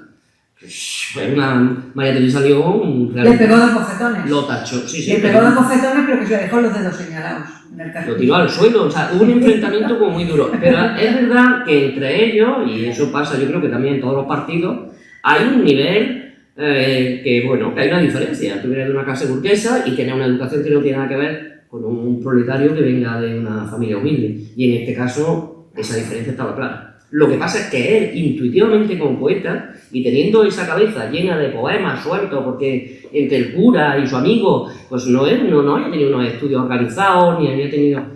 Y sin embargo era mucho mejor que Federico. Entonces eso Lorca no lo pudo soportar. No. Bueno, hay una cosa, Mari Carmen, que yo creo que, y Rosario, Federico ha estado en París, Claro. ha estado en Nueva York, Sí. ha estado en contacto con los surrealistas, con los más avanzados de los poetas del mundo, tiene una seguridad enorme en el teatro, tiene un éxito apabullante, tiene todos los periódicos a su servicio, entrevistas a todas horas, y está tan seguro. Y este niño que llega, a joven, le da mucho la lata, porque le escribe y Federico no le contesta enseguida. Es que tiene un orgullo alucinante y un concepto de la dignidad personal que debería ser un poquito pesado también para un poeta que Era muy apabullante. no me contestan. Sin embargo, teniendo también el nivel que tiene otra visión. Es una manera de ser. Esa burguesía impregnada que en la época de las clases sociales, ¿no? No se podía. ¿Cómo va a venir este de aquí abajo a ponerse a nivel mío? Bueno, pero tampoco es eso, porque la República elabora el concepto de igualdad y los obreros se sienten tan importantes como los empresarios y como los propietarios, incluso más, porque la República produce ese efecto de igualitario entre todos. Luego en la guerra ya se producen más... Pero de derecho a derecho es de derecho. Ya, yo creo que tienes razón porque además los niveles culturales que Federico tenía en Madrid eran de la residencia de estudiantes, que eran todos de familias ricas, no era Le popular. costaba el La internado. residencia de estudiantes, todos los Más niños, si femenino que analizamos todos los culturetas de esa época, eran todos de familias súper adineradas. incluido Dalí, que era hijo de notario, poderoso, o sea, venía desde luego de un círculo que no tenía nada que ver con el círculo cabrero de donde venía Miguel. Que a lo mejor tampoco era tan pobre luego Miguel como se pretendía ver, que no era un cabrero, que el pobrecito estaba allí, el padre de Miguel tenía rebaño de cabreros, y además él tenía transacciones con Cataluña, el hermano participaba, verás, que no eran gente pobre. Lo que pasa es que esa gente rancia de los pueblos, que es una gente que a lo mejor tiene dinerillo pero es muy agarrada, y no ayudó nunca a Miguel, porque además el padre quería que Miguel hubiera sido cabrero como él, y eso de que el niño le saliera escritor, pues que era una cosa muy mala. ¿Sabes qué le digo? Es como la mentalidad de la otra que pensaba que un poema era un conjuro. A ver la Fundación Legado, ¿qué dice? No, yo quiero hablar de esta relación de Miguel y Federico, que desde que yo estoy con más detalle en este campo, pues ha salido siempre, ¿no? Entonces, claro, a mí, yo voy a hablaros como mi opinión personal, ¿eh? Después de oír hablar a los grandes expertos. Bueno, hay que tener claro, Federico es el gran personaje del momento. Sí. O sea, es un personaje, es una estrella. Es una estrella. Sí, totalmente. Ha llegado al máximo nivel mundial. Ya habéis dicho el grandísimo nivel que tiene Federico. Por tanto, sí, ese es el nivel de ese personaje. Y Miguel es que no tenía ni un libro. Un recién llegado. Y escribe el libro y le escribe a Federico y le dice, habla bien de mi libro. Pero la primera vez ni siquiera tenía un libro. Por lo tanto, imaginaros ahora nosotros, o sea, imaginaros el nivel, ¿no? Y de pronto se acerca alguien a un personaje del rango de Lorca diciéndole, es que yo soy... Pues en las redes todos los días pasa. Vale, pero quiero poner ese ejemplo, ¿no? ¿Qué respuesta tiene Federico a la primera propuesta de Miguel de que le ayude? Os pido que leáis esa carta que está en el legado y veréis qué carta tan preciosa le escribe Federico a Miguel. Es la carta de un hermano mayor, poeta, que cree en el poeta que hay y que reivindica, que le exige al poeta joven que se comprometa, que siga escribiendo, que no se preocupe, que siempre el primer y que deje Orihuela. Es dificilísimo, y que deje Orihuela. Piense en el mundo. Es decir, es una gran recomendación. Y ahora pienso en Miguel, sin quitarle ni un ápice de la grandeza literaria de Miguel, su personalidad, pues ya lo habéis dicho también, o sea, era un tipo, era un rayo, y estaba continuamente queriendo, venga, pues no sé, parece que los grandes personajes de la historia creativa que han muerto muy pronto, parece como si tuvieran un sino, eso es como que tienen que hacer muchas cosas muy rápido, y Miguel tenía como esa gran exigencia en mi manera de entender. Y claro, ocurre que a partir de que Federico, cuando le responde esa carta tan amable, de verdad, profundamente amable, empieza a recibir pataditas en la espinilla a Miguel, pues lo desprecia y le dice, oye, mira, me imagino que le dirá, estoy harto de este personaje. Sí. Y eso es que lo acosa. Eso es lo que yo creo que ocurre. Y a partir de ahí, si encima Miguel se acerca, y entonces pues ya se generarán las cosas normales de las relaciones humanas que sabemos que ocurren cuando se dan esas circunstancias, ¿no? Eso es. Pero claro. sí, bueno, creo que hay que entender a los dos personajes en ese contexto real del día a día. Y luego Miguel es que venía de pobre realmente, o sea, que es que se compraba la albarca un poco para demostrar que él era pobre y que él venía de un pueblo y no tenía dinero y tal. Y viene sin dinero y dice que va andando toda la Castellana porque no tiene para transporte, y lo dice. Y se carga en la espalda. Y era una forma de que yo sé que, por ejemplo, que a Federico le reventaba porque le parecía un cateto. O sea, pero así de claro, un cateto. Y entonces estaba harto de encontrarse los catetos a toda hora. En todas las reuniones, en todos los guateques, en todas las fiestas. Estaba hasta las narices del cateto ya. Y el cateto además, cada vez que se lo encontraba era, y por Dios, Federico, que es que no me has dicho, que es que me iba a decir, pero si me dijiste que me iba a publicar la obra, que todavía no se ha publicado, pom, hasta que ya hubo un momento en que Federico dice, señores, hasta aquí. Donde esté el capullo a mí no me llaméis, pues cuando venga el capullo yo no voy a estar. Adelante, por favor. No me has conocido. Es que como se ha tapado, que es el director de la Casa de Cultura. Venga, adelante. Yo coincido contigo, yo coincido plenamente contigo, Rosario, y no sé si tú me vas a regañar o no te regaño nunca. Pero hay algo que llevo mucho tiempo intentando decir y que se escuche y tú me has dado, Rosario, me has dado pie. El poeta que nunca tuvo zapatos porque no se los quiso comprar. Porque poder pudo. Pero bueno, ese es Miguel y hay que entenderlo así. Y por favor, hacer de Josefina Manresa una feminista, una bandera feminista, para nada. No, para nada, es que no lo es. Por mucha valentía, pero como cualquier mujer de esa época y con ese carácter. Ahora es muy fácil sumar a Josefina algo que ella hubiera de decir, como la diabla esa, ¿no? Como la diabla que tú pintabas allí de la iglesia de Orihuela. Miguel es un cateto, pero es un magnífico poeta. Sí, poeta, porque luego realmente a la hora de teatro tampoco... Josefina es una entrañable mujer, pero no pasa más de eso. Sí. Bueno, yo te voy a regañar porque me has dado pie. A mí me encanta estos regaños. Porque me has dado pie, entonces, mira qué bien. Pues vamos a buscar la fórmula de regañar sin que sea una regañina. En aquella época como en esta, la palabra feminismo se utilizaba para cualquier cosa. En esta también. Se llama feminismo a la igualdad, a un derecho humano. El feminismo es otra cosa. El feminismo es la modificación del imaginario, que es universal, el masculino y el patriarcal. Y ese imaginario está siempre, desde la Edad Media, inmóvil. Y cuando habla un hombre, es el imaginario universal y masculino el que habla. Y cuando habla una mujer, intenta modificar un poquito el universal y termina en la defensa de un derecho humano, que es el derecho a la igualdad a la hora de tomar la palabra. No existe el feminismo, nunca ha existido el feminismo en España, porque mientras sea la patria de Don Juan, lo que existe es un derecho humano necesario que hay que conquistar. Pero el imaginario sigue siendo universal y tal. Dentro de ese esquema de que no es pesimismo ni apocalipsis ni nada, es que no, cuando llamamos feminismo estamos hablando de derecho humano, derecho a que no nos maten, derecho a que no utilicen a las madres como vicarias de la muerte de las hijas esta semana, derecho a que no nos violen, que no nos maltraten. Eso no es feminismo, eso es un derecho humano que está pendiente en España.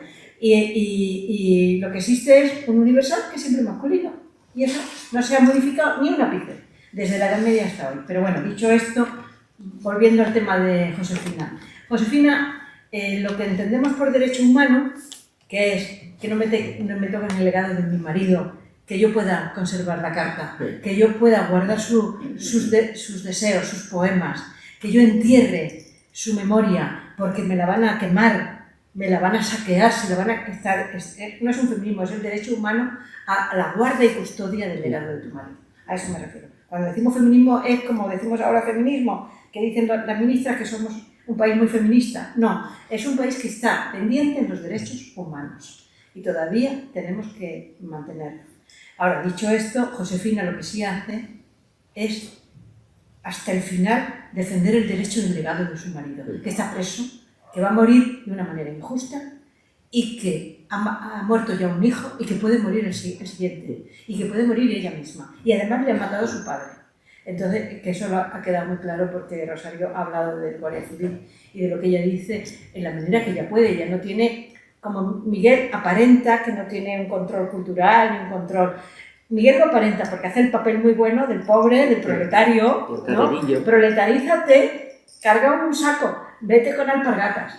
Pero Miguel sí que hubiera sido el grandísimo poeta del 27. Sin embargo, todavía hay gente muy light, muy frívolos, que dicen que como poeta es simplemente un paletón. Y eso me parece una injusticia y me parece además una muestra de ignorancia que lo diga alguien que puede escribir a lo mejor un artículo en un periódico es una infamia que no podemos aceptar. Pero bueno, dicho esto, nada más. Adelante, Ana, por fin, venga. Bueno, yo a raíz de lo último que hablabais del feminismo y de Josefina Manresa. Yo pienso que si no se hubiera hecho una investigación literaria también con perspectiva feminista, seguramente no estaríamos hablando de Josefina Manresa de esta manera, porque es verdad que ella fuera depositaria del legado y que ella lo defendió. Pero es que tampoco estaríamos hablando de la escritora del 27, si no fuera con esa perspectiva de investigador. Como tendencia, ¿no? como tendencia. Entonces yo creo que Eso eso es muy importante tenerlo en cuenta ahora. Como y se tendencia, está revisando dices. afortunadamente la historia de esa perspectiva. Y hay que verlo. Y yo con respecto a lo que decía también de Miguel, yo creo que hay una palabra que lo define, y es la pureza. Yo que creo que Miguel era un ser puro. Sí. Entonces fue tan coherente, quiso ser Que creía. lo que era y lo que pensaba, llevarlo hasta la última Es consecuencia, verdad. que yo creo que eso fue lo que pasó. Sí. Él, cuando vino a Jaén, por ejemplo, él vino comisionado por el Partido Comunista, que era su partido, el servicio al quinto regimiento, en su tarjeta de adscripción aparece así, él vino aquí, se despidió del campesino, que era su jefe en el ejército republicano, se vino, lo casó, fue el padrino de boda, el comandante Carlos, en fin, y se vino aquí a Jaén pues, a ser un poeta soldado. Sí. Y él venía, y efectivamente, él cuando, como decía antes Rosario, pues se iba a las trincheras y después veía que otros compañeros, camaradas incluso del partido, yo también soy del partido, pues, y veía que hacían pues, unas fiestas, que por otra parte, pues incluso en la guerra hay que hacer alguna fiesta de vez en cuando, porque si no es muy triste. ayer Claro. decía Marifé que cuando estaban los bombardeos, Cantaba sevillana. Estaban cantando una sevillana, por ejemplo, pero él era tan puro que yo creo que no aceptaba esas cosas. Y yo creo que al final de la guerra era tan puro que tenía que ir a ver a su mujer y tenía que hacer esto. Y Sí, yo creo sí, que sí, ese fue el signo de Miguel Hernández. Hombre, es que a una persona como esa que le pidan que renuncie a toda su vida ideológica, por ejemplo, hay unas cartas, es que no las he cogido porque supongo que ya las habréis leído, hay unas cartas durísimas de Josefina hacia él, diciendo, por favor, nos estamos muriendo de hambre, tienes que firmar. Y de la misma manera, él le contesta también unas cartas muy duras, diciendo, Josefina, no entiendes lo que yo estoy haciendo, porque aquí ya no somos el individuo, yo estoy luchando por el futuro. Y hay un poema también precioso que le escribe al niño, ¿cómo era? El que habla de... Ay, ahora se me ha ido de la cabeza. Pero habla de eso, de que en realidad él lo que está haciendo es luchar para un futuro, para su hijo, porque venía del proletario. Es que El eso hay futuro que verlo nunca. estoy forjando, el verso ese. Efectivamente. El futuro que estoy forjando. El futuro, lo que estoy dejando para mi hijo es eso, y se lo echa en cara a Josefina. Pero claro, Josefina es de ese punto de vista, es decir, que es totalmente entendible. Nos estamos muriendo de hambre, estamos todo el día comiendo cebollas que me da la vecina, ¿entiendes? Y el otro le regaña un poco, decir, Josefina, no puedes ser tan torpe de no darte cuenta la importancia de lo que yo estoy haciendo con la guerra civil. Es que son posturas muy difíciles. Sí. Yo, por ejemplo, eso lo he preguntado a mucha gente. ¿De qué harías tú en esta situación? ¿Tú firmarías esa carta? Y yo me lo he preguntado también muchas veces. Es decir, ¿yo hubiera firmado esa carta y hubiera salvado a mi familia de alguna manera? Porque hay que ponerse en esa situación. Pero realmente la pureza que tú dices la tuvo. Él no fue capaz de hacerlo. Y estoy segura de que lo sufrió. Pero no fue capaz de renunciar por lo que había luchado toda su vida. Hay un momento, y Ferris lo toca en las biografías, José Luis Ferris. Sí. El tema de la transacción, que Josefina yo creo que tiene un abanico más posibilista que Miguel, que es más sacrificial, como decía Alberti, el poeta del sacrificio, ¿no? El poeta del sacrificio, Alberti decía que son tres los poetas del sacrificio, Antonio Machado, Federico García Lorca y Miguel Hernández, y el poeta del sacrificio. Y en la ideología que él vive con esa pureza tan extrema y tan escrupulosa, está también la capacidad de martirio, de inmolación, como los primeros cristianos, que están con los romanos, claro. Y entonces si renuncias, pues te salvas, y si no, te mato y tal. Y siempre hay una perspectiva más posibilista, y en el final de la Guerra Española hay algunos que piensan que hay que ser posibilista, porque si no, claro, seguimos matándonos todos contra todos. Aparte que en también... ese momento, el Partido Comunista, el antiguo Partido Comunista, no el nuevo, pero yo distingo entre el antiguo, yo distingo entre el antiguo y el nuevo. Hay un momento que dicen, todo eso es martirio. Y entonces, y hay uno nuevo que dice, oye, vamos a pactar el pacto por la libertad, o vamos a hacer. Entonces, yo creo que Josefina está más cerca de esa visión de vamos a coger esta cuerda y que se salven los niños, la nueva generación, y Miguel, no, yo muero. Entonces, son dos posiciones que son las posiciones también de España en ese momento, en el año 39. Y también está la juventud de Miguel. Es que, claro, parece que estamos hablando de una persona, pero que es una persona que se murió con 33 años. Eso es, la edad. La edad. O 32. La edad ¿sabes? también. Es que ahí hay un punto juvenil que está esa valentía no me doblego, y esa cabezonería de los jóvenes. No me porque a lo doblego. mejor eso le pasa con 60 años y cambia las Exacto, tornas. lleva. Y dice, no, trae para acá que te voy a firmar, por lo menos Lleva razón. vamos a tener una higuera. Sí. Pero es que todavía era demasiado joven. Era demasiado joven también. Y claro, Josefina ya había perdido el primer hijo por desnutrición. Es que eso tiene que ser muy duro para una madre. Perder un hijo por desnutrición. Claro, es que ella tiene los pies en Ella la tierra. es la realista, Tiene- obviamente. tiene los pies en la es tierra. la patata, es la cebolla, es que no me critiquen, es ese catolicismo que hablamos de esa gente del pueblo que suele ser muy arraigado y muy verdadero también. Bueno, y además hablamos desde Jaén, desde Cástulo. Hablamos de Cástulo. Que cuando están los romanos rodeando Cástulo eligen morir. Entonces, es que el minero, ¿no? Claro. Entonces, yo creo que hay que entender la perspectiva martirológica, por un lado, y sacrificial, Yo y la conste perspectiva que yo de admiro esa sobreviviente. postura, ¿eh? Sí. Yo, si hubiera firmado, para Por mí eso. no sería Quiero decir que hay que ver tan también maravilloso esa como doble es. posibilidad. No nos, por Me parece suerte, valiente. no nos hemos encontrado en la posibilidad de elegir, no nos hemos encontrado, y ojalá no nos encontremos nunca. Pero los que Pues se yo me he encontraron- encontrado con mucha gente haciendo esta pregunta que hubieran Sí. firmado, ¿eh? Sí, Hubieran firmado. Sí. Por salvar la vida, hubieran firmado. pero es que están los hijos también. Depende de la edad. Claro, es lo que estamos hablando. Y los Claro. hijos también, y están los hijos, que son los que se quedan. No es igual la perspectiva con 60 o con 70 Eso que con es, 20 y eso 30, es. no es igual. Bueno, yo creo que hemos llegado ya a tope. Hemos entrado en la cueva de Montesinos, hemos visto a Dulcinea demacrada, no tenemos los 6 reales Eso sí que es nos ha una pedido, pena, ¿eh? Dulcinea demacrada me ha dejado mi y muerta. entonces, pero subimos y preguntamos cuánto ha pasado. Dijeron 2 horas, 1 hora y media, y decimos no, 3 días y 3 noches, porque hemos hecho también otra transformación. Bueno, pues encantada, Rosario, ha sido un placer auténtico enorme placer. y gracias a todos vosotros. Hay que repetirlo.